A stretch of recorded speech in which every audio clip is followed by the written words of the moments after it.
All the best. എക്സാമിന് ജെനിയെ കോളേജിൽ ഇറക്കി അച്ചു അവളോട് പറഞ്ഞു. താങ്ക് യു, കഴിയുമ്പോ ഞാൻ വിളിക്കാം. ആ, ബൈ ബൈ. അച്ചു വണ്ടിയെടുത്ത് പോയി. അവള് ക്ലാസ്സിലേക്ക്. എക്സാം തുടങ്ങുന്നത് വരെ ജെനിയും പാച്ചു അഞ്ചു എബിയും ഒന്നുകൂടെ എല്ലാം വായിച്ചുകൊണ്ടിരുന്നു. ആൽബിക്കായിരുന്നു അവരുടെ ക്ലാസ്സിൽ ഡ്യൂട്ടി.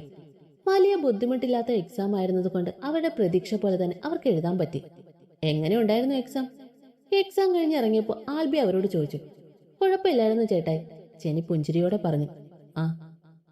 കുറച്ചു നേരം കൂടി അവർ ആൽബിയോട് സംസാരിച്ചിരുന്നു. പിന്നെ അച്ചു വരുന്നതുവരെ കോളേജിലെ അവർക്ക് പ്രിയപ്പെട്ട സ്ഥലങ്ങളിലിരുന്നു. അവരുടെ കോളേജ് ജീവിതത്തിലെ എല്ലാം ഓർമ്മിച്ചു. മനോഹരമായൊരു കലാലയ ജീവിതം സമ്മാനിച്ച അവരുടെ കോളേജിനോട് വിട പറയുകയാണെന്ന ചിന്ത 4 പേരെയും ഒരുപോലെ സങ്കടപ്പെടുത്തി. അവളെ ലേഡി റൗഡി ആക്കിയ കോളേജിനോട് അവരുടെ സൗഹൃദം, കോളേജിലെ ഫെസ്റ്റ്, പ്രോഗ്രാംസ്, അടി, ക്യാൻറ്റീൻ, മത്തായി ചേട്ടൻ എല്ലാം അവരുടെ മനസ്സിലൂടെ കടന്നുപോയി. നിറഞ്ഞു വന്ന കണ്ണുകൾ തുടച്ച് 4 പേരും പരസ്പരം നോക്കി പുഞ്ചിരിച്ചു. അപ്പോഴേക്കും അച്ചു വന്നു. ഒരിക്കൽ കൂടി അവരുടെ കലാലയത്തെ നോക്കി അവർ മടങ്ങി. നല്ല ഓർമ്മകൾ സമ്മാനിച്ചുകൊണ്ട് അവരുടെ ബിആർക്ക് പഠനം അവിടെ അവസാനിച്ചു. എക്സാം കഴിഞ്ഞു വന്ന ജെനിയെ ഇടം വലം തിരിയാൻ പിന്നെ അച്ചു സമ്മതിച്ചിട്ടില്ല. അവൾക്ക് ഇഷ്ടപ്പെട്ടതെല്ലാം ചോദിക്കാതെ തന്നെ അവൻ അവൾക്ക് വാങ്ങിക്കൊടുത്തിരുന്നു. ജെനിയുടെ വയറ് വീർത്തു വരുന്നതിനനുസരിച്ച് അവൾ ഒന്നുകൂടി സുന്ദരിയായി. അവളുടെ വയറിൽ തലോടി കുഞ്ഞിനോട് സംസാരിക്കലാണ് ഡോക്ടറുടെ ഇപ്പോഴത്തെ മെയിൻ പണി. അവന്റെ ശബ്ദം കേട്ട കുഞ്ഞനങ്ങാൻ തുടങ്ങും. അച്ഛന്റെയും കുഞ്ഞിന്റെയും സംസാരം കഴിയുമ്പോഴേക്കും ജെനി ഉറങ്ങിയിട്ടുണ്ടാവും. 7ാം മാസത്തെ ചടങ്ങ് അച്ചു വേണ്ടെന്ന് പറഞ്ഞെങ്കിലും മറ്റുള്ളവർ സമ്മതിച്ചില്ല. ജെനിയെ പിരിഞ്ഞിരിക്കുന്നത് അവൻ ആലോചിക്കാൻ കൂടി വയ്യായിരുന്നു. അവൾക്കും അവനെ പിരിയാൻ താല്പര്യം ഉണ്ടായിരുന്നില്ല. പക്ഷെ വീട്ടുകാരുടെ ഇഷ്ടത്തിന് എതിര് പറയാനും. 7ാം മാസം ജെനിയെ കൂട്ടിക്കൊണ്ടു പോയതിന്റെ പിറ്റേ ദിവസം തന്നെ അച്ചു അവളെ തിരികെ കൊണ്ടുവന്നു. എല്ലാവരും അവനെ കളിയാക്കിയെങ്കിലും അവളെ അവൻ നോക്കിക്കോളാം എന്നവൻ ഉറപ്പിച്ചു പറഞ്ഞു. ജെനിയുടെ പ്രസവം കഴിയുന്നത് വരെ മഹിയും വാസുവും അവരുടെ കൂടെ നിൽക്കാമെന്ന് പറഞ്ഞു. ഇപ്പൊ എല്ലാവരും അച്ചുവിന്റെ വീട്ടിലാണ്. എപ്പോഴും മുകളിലേക്ക് കയറാതിരിക്കാൻ അച്ചുവിന്റെയും ജെനിയുടെ മുറി താഴേക്ക് മാറ്റി. അച്ചുവേട്ടാ. കരഞ്ഞുകൊണ്ടുള്ള ജെനിയുടെ വിളി കേട്ടപ്പോഴാണ് അച്ചു എണീറ്റത്. എന്താടാ? അച്ചു വെപ്രാളത്തോടെ എണീറ്റിരുന്നു. വേദനിക്കുന്നു ഏട്ടാ. കരഞ്ഞുകൊണ്ട് വേദന കടിച്ചു പിടിച്ച് ജെനി അവനോട് പറഞ്ഞു. ഡേറ്റിനടുത്ത് ഏത് ദിവസവും വേദന വരാമെന്ന് ഡോക്ടർ പറഞ്ഞത് അവൻ ഓർത്തു. അവൻ പെട്ടെന്ന് തന്നെ എണീറ്റ് എല്ലാവരെയും വിളിച്ചു. മനു, വണ്ടി എടുക്ക്. മഹി വേഗം മനുവിനോട് പറഞ്ഞു. മനു വണ്ടിയെടുത്ത സമയം കൊണ്ട് അച്ഛൻ ജെനിയെ കോരിയെടുത്ത് പുറത്തേക്ക് വന്നു. സീതയും വസുവും ഹോസ്പിറ്റലിൽ പോകുമ്പോൾ എടുക്കാൻ തയ്യാറാക്കിയ സാധനങ്ങൾ എടുത്ത് വണ്ടിയെ കയറി. ജെനി വേദന എടുത്ത് കരഞ്ഞുകൊണ്ടിരുന്നു. ഇപ്പൊ എത്തും. അച്ചു അവളെ സമാധാനിപ്പിച്ചുകൊണ്ടിരുന്നു. ഹോസ്പിറ്റലിൽ എത്തിയ അവളെ സ്ട്രെച്ചറിൽ കിടത്തി. അപ്പോഴേക്കും അച്ചു അവളുടെ കൈ കൂട്ടിപ്പിടിച്ചിരുന്നു. ഏട്ടാ. ലേബർ റൂമിനടുത്തെത്തിയപ്പോൾ ജെനി ഇടർച്ചയോടെ അവനെ വിളിച്ചു. പേടിക്കണ്ട കേട്ടോ, ഒന്നും വരില്ല. നമ്മുടെ വാവയും കൊണ്ട് പെട്ടെന്ന് വാ, ഏട്ട ഇവിടെ തന്നെയുണ്ട്. അവളുടെ കയ്യിൽ ചുംബിച്ചുകൊണ്ട് അവൻ പറഞ്ഞു. കരച്ചിലിനിടയിലും അവൾ പുഞ്ചിരിച്ചുകൊണ്ട് അവന്റെ കയ്യിൽ ചുണ്ടു ചേർത്തു. ജെനിയെ ലേബർ റൂമിലേക്ക് മാറ്റി. നീ ഇങ്ങനെ ടെൻഷൻ ആവാതെടാ. ലേബർ റൂമിന്റെ ഡോറിലേക്ക് തന്നെ നോക്കി നിൽക്കുന്ന അച്ചുവിനോട് മനു പറഞ്ഞു. ജനനി പുഷ്, ഡോക്ടർ അവളോട് പറഞ്ഞുകൊണ്ടിരുന്നു. അവളുടെ കൈകൾ ബെഡ്ഷീറ്റ് മുറുകി. ആ. ജെനിയുടെ കരച്ചിൽ അവിടെ മാകെ ഉയർന്നു. അവളുടെ കരച്ചിലിനിടെ കുഞ്ഞു കരച്ചിൽ കൂടെ കേട്ടപ്പോ അവളൊന്ന് പുഞ്ചിരിച്ചു. പെൺകുഞ്ഞാണ്. ഡോക്ടർ പുഞ്ചിരിയോടെ അവളോട് പറഞ്ഞു. Doctor, bleeding. പെട്ടെന്ന് തന്നെ നേഴ്സ് അവരോട് പറഞ്ഞു. വൈകാതെ തന്നെ ജെനിയുടെ കണ്ണുകൾ അടഞ്ഞു. അടുത്ത് കിടന്നിരുന്ന 2 വയസ്സുകാരി ചിണുങ്ങിയപ്പോഴാണ് അച്ചു ഓർമ്മകളിൽ നിന്ന് ഉണർന്നത്. അവൻ കുഞ്ഞിനെ ഒന്ന് തട്ടിയുറക്കി വീണ്ടും കയ്യിലുള്ള ജനനിയുടെ ഫോട്ടോയിലേക്ക് നോക്കി. ഒരു തുള്ളി കണ്ണുനീർ അവന്റെ കണ്ണിൽ നിന്ന് ഉതിർന്ന് അവളുടെ ഫോട്ടോയിലേക്ക് വീണു. അത് ശരി, അച്ഛനും മോളും എണീറ്റില്ലേ ഇതുവരെ? മുറിയിലേക്ക് കയറി വന്ന് അച്ഛനെ രൂക്ഷമായി നോക്കിക്കൊണ്ട് അവള് ചോദിച്ചു. നീ വരാതെ ഇവളെ എണീക്കുമെന്ന് തോന്നുന്നുണ്ടോ ജെനി? കുഞ്ഞിനെ തലോടിക്കൊണ്ട് അച്ചു ജെനിയോട് പറഞ്ഞു. അല്ലേലും എണീപ്പിക്കാൻ മതി ഞാൻ, പിന്നെ അവൾക്ക് അച്ഛനെ മതിയല്ലോ. ജെനി അവരുടെ അടുത്ത് കട്ടിലിൽ ചെന്നിരുന്നു. അല്ല, നിങ്ങളെന്താ എന്റെ ഫോട്ടോയും പിടിച്ചിരിക്കുന്നത്? അയ്യോ, എന്താ ഏട്ടാ, കണ്ണൊക്കെ കലങ്ങിയല്ലോ. ജെനി വെപ്രാളത്തോടെ അവന്റെ അടുത്തേക്ക് നീങ്ങി. ഒന്നുമില്ല പെണ്ണേ, ഞാൻ പഴയതെല്ലാം ഓർക്കുമായിരുന്നു. അതിനാണോ കരഞ്ഞത്? സന്തോഷം കൊണ്ടാണ് ജെനി. എനിക്കാ ഒരു ലേഡി റൗഡിയെ കിട്ടി, കൂടെ ഒരു കുഞ്ഞു റൗഡിയെ. ഒത്തിരി സന്തോഷാണ്, നീയും മോളും. അതൊക്കെ ആലോചിച്ചപ്പോ കണ്ണു നിറഞ്ഞു. അത് ശരി, അതിനാണോ മിസ്റ്റർ ഭർത്തു കണ്ണു നിറച്ചത്? Silly boy. ജെനി അവന്റെ മീശ പിടിച്ചു വലിച്ചു. നിന്റെ ഈ സ്വഭാവം മാറിയില്ലല്ലോ ജെനി. അവളുടെ കൈ വിടുവിച്ചുകൊണ്ട് അവൻ അവളെ നോക്കി കണ്ണുരുട്ടി. അയ്യോ, വന്ന കാര്യം മറന്നു. അച്ഛനും ഏട്ടനും നിങ്ങളെ വിളിക്കുന്നുണ്ട്, ജെനി അവനോട് പറഞ്ഞു. ആണോ? ഞാൻ പോയി നോക്കട്ടെ, നീ കുഞ്ഞിനെ എണീപ്പിക്ക്. ആ. ജെനിയുടെ നെറ്റി ചുംബിച്ച് കുഞ്ഞിന് ഒരു ചുംബനം നൽകിക്കൊണ്ട് അവൻ താഴേക്ക് പോയി. ജെനി കുഞ്ഞിന്റെ അടുത്തേക്ക് നീങ്ങിയിരുന്നു. അമ്മയുടെ കിങ്ങിണിക്കുട്ടി എണീറ്റേ വാവേ. അവള് കുഞ്ഞിനെ ഉണർത്താൻ തുടങ്ങി. കുഞ്ഞൊന്ന് ചിണുങ്ങിക്കൊണ്ട് വീണ്ടും കയ്യിലെ പാവയെ മുറുക്കിപ്പിടിച്ച് ചുരുണ്ടുകൂടി. അവളുടെ അതേ സ്വഭാവം. കിങ്ങിണി, അമ്മയുടെ പൊന്നെണീറ്റേ. ജെനി കുഞ്ഞിനെ വീണ്ടും വിളിച്ചു. ആയാസപ്പെട്ട് കണ്ണു തുറക്കുന്ന കുഞ്ഞിനെ അവൾ മടിയിൽ വെച്ചു. അമ്മ. അവളെ വിളിച്ചുകൊണ്ട് കുഞ്ഞ് അവളുടെ മാറിലേക്ക് ചാഞ്ഞു. ഇനിയും ഉറങ്ങുവാണോ? നോക്കിയേ, ആദ്യചേട്ടൻ കളിക്കാൻ വിളിക്കുന്നുണ്ട് മോളെ. കളിക്കണ്ടേ നമുക്ക് ചേട്ടന്റെ കൂടെ? അവള് കുഞ്ഞിനെ ഇക്കിളിയിട്ട് പറഞ്ഞപ്പോ കുഞ്ഞു കുടുകൂടെ ചിരിച്ചു. ആഹാ, ഉറക്കം പോയല്ലോ. കുഞ്ഞിന്റെ കവളി ചുംബിച്ചുകൊണ്ട് അവള് പറഞ്ഞപ്പോ കുഞ്ഞു അവളുടെ കവളി ഉമ്മ വെച്ചു. ബാത്റൂമിൽ കയറി കുഞ്ഞിന്റെ മുഖം കഴുകി അവള് കുഞ്ഞിനെ എടുത്ത് താഴേക്ക് പോയി. ഇത് ജെനിയുടെ അച്ചുവിന്റെ മാലാകുട്ടി, തേജസ്വിനി അംഗത്ത്. എല്ലാവർക്കും അവള് അവരുടെ തേജൂട്ടിയാണ്. ജെനിക്ക് അവളെ കിങ്ങിണി. കാണാൻ ജെനിയെ പോലെ തന്നെ കൊച്ചു സുന്ദരി, അമ്മയെ പോലെ തന്നെ കുറുമ്പും വാശിയും നിറഞ്ഞ ഒരു കുസൃതി കൊടുക്ക. പുപ്പാ. ഹാളിൽ നിൽക്കുന്ന ചന്ദ്രനെ കണ്ടത് തേജൂട്ടി വിളിച്ചു. ആഹാ, അപ്പൂപ്പന്റെ കുട്ടി എണീറ്റോ? വാ. ചന്ദ്രൻ ചിരിച്ചുകൊണ്ട് അവൾക്ക് നേരെ കൈനീട്ടി.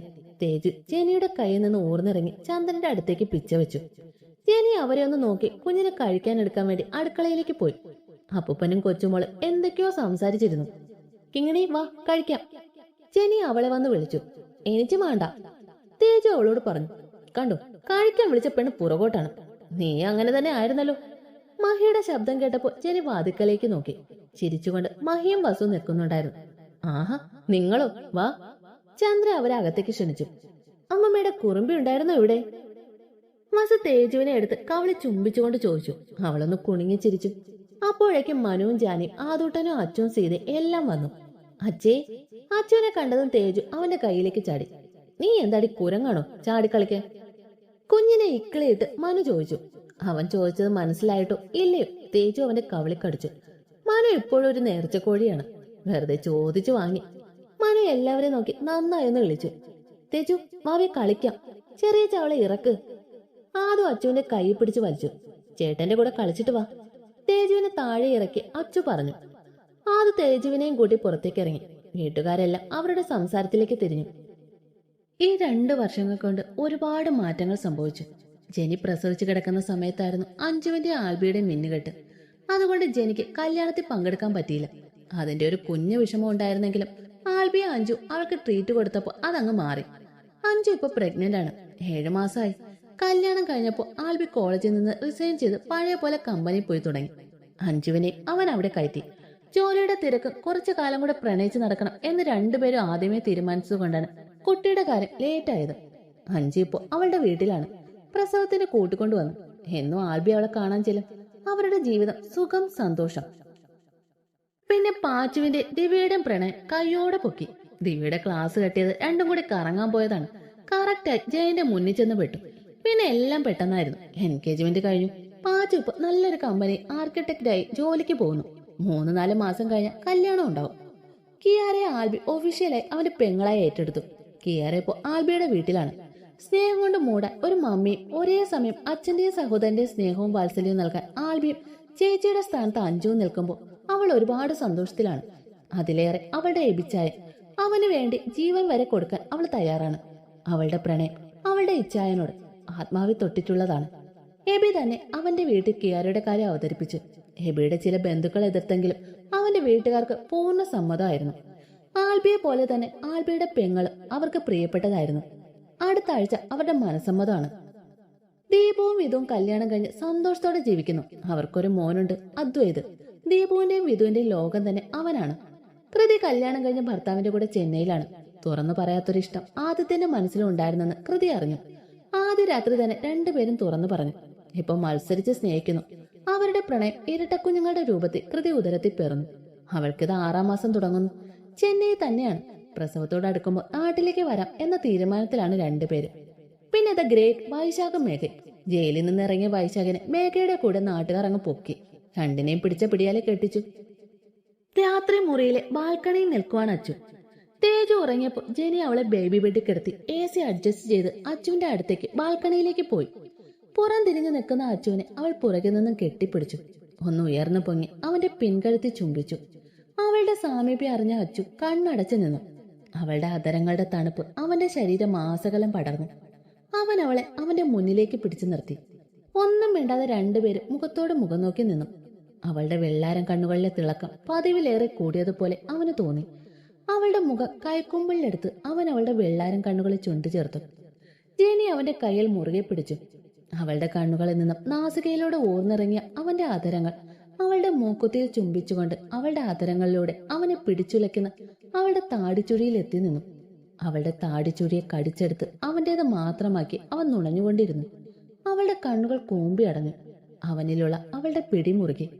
താടിച്ചുഴിയെ മോചിപ്പിച്ചുകൊണ്ട് അവളുടെ ആദരങ്ങളിലേക്ക് അവൻ ആഴ്ന്നിറങ്ങി. ഉമിനീരും നിശ്വാസവും എല്ലാം കൂടിക്കലർന്ന ദീർഘചുംബനം. അവളുടെ കൈകൾ അവന്റെ മുടിയെ കൊരുത്തു വലിച്ചു. വല്ലാത്തൊരാവേശത്തിലായിരുന്നു രണ്ടുപേരും. ശ്വാസം വിലങ്ങിയപ്പോൾ അച്ചു അവളുടെ ആദരങ്ങൾ മോചിപ്പിച്ചു. രണ്ടുപേരും നന്നായി കിതച്ചിരുന്നു. അവൻ അവളെ അവന്റെ നെഞ്ചോട് ചേർത്ത് പിടിച്ചു. അച്ചുവേട്ടാ, അവന്റെ നെഞ്ചി കിടന്ന് അവൾ വിളിച്ചു. അവനൊന്ന് മൂളി. അവളൊന്നും മിണ്ടിയില്ല. അവനും മിണ്ടാതെ നിന്നു. ജെനി, ഇനിയുള്ള ജന്മവും നീ തന്നെ മതി ഇതുപോലെ എന്റെ നെഞ്ചോട് ചേർന്ന്. നിന്നെ മാത്രം മതി എനിക്ക്. അടുത്ത ജന്മം നമ്മൾ തമ്മിൽ കണ്ടില്ലെങ്കിൽ ഞാൻ നിന്നെ തേടി വരും. ഞാൻ നിന്നെ തേടി വന്നില്ലെങ്കിൽ നീ തേടി ഇറങ്ങണം എന്നെ. വന്നു ചേരണം എന്നിലേക്ക്. അവളുടെ നെറുകെ ചുംബിച്ചുകൊണ്ട് അവൻ പറഞ്ഞപ്പോൾ അവളുടെ ആദരങ്ങൾ അവന്റെ നെഞ്ചിൽ പതിഞ്ഞു. എന്നെ ഒത്തിരി സ്നേഹിക്കുന്നുണ്ടല്ലേ? അവന്റെ നെഞ്ചിൽ മുഖമുരസിക്കൊണ്ട് അവൾ ചോദിച്ചു. ഒരു കുഞ്ഞായിട്ടും നിനക്കത് മനസ്സിലായില്ലേടി? എന്റെ ആത്മാവ് തന്നെ നീയല്ലേ. നീ ഇല്ലെങ്കിൽ പിന്നെ ഞാനുണ്ടോ ജെനി? അവൻ അവളെ ഒന്നുകൂടെ മുറുകെ പുണർന്നു. അവളുടെ കൈകളും അവനെ ഇറുകെ വലയം ചെയ്തു. നിങ്ങളും മോളും, അതുമാത്രമാണ് എന്റെ ലോകം. ഒത്തിരി സന്തോഷവതിയാണ് ഞാൻ. എല്ലാം അറിഞ്ഞുകൊണ്ട് എന്നെ ജീവിതത്തിലേക്ക് ക്ഷണിച്ചു. ഒരു നോട്ടം കൊണ്ട് പോലും എന്നെ കീഴ്പ്പെടുത്താൻ കഴിവുള്ള പ്രണയം കൊണ്ട് എന്നെ മൂടി. ഇതിൽ പരം എനിക്ക് എന്താ ഇനി വേണ്ടത്? ഒന്നും വേണ്ട. എന്നും ഈ ഇടനെഞ്ചും ഈ നെഞ്ചിലെ ചൂടും പൊതിഞ്ഞു പിടിക്കാൻ ഈ കൈകളും മതി. അവന്റെ കണ്ണുകളിലേക്ക് നോക്കിക്കൊണ്ട് അവള് പറഞ്ഞപ്പോൾ നിറഞ്ഞ പ്രണയത്തോടെ, അതിലേറെ സന്തോഷത്തോടെ അവൻ അവളെ നോക്കി. പരസ്പരം നോട്ടം കൊരുത്തപ്പോൾ അവൻ അവളെയും കോരിയെടുത്ത് മുറിയിലേക്ക് കയറി. മുറിയിൽ അവരുടെ നിശ്വാസങ്ങൾ ഉയർന്നു കേട്ടു. അവൻ വീണ്ടും അവളിൽ അലിഞ്ഞു ചേർന്നു.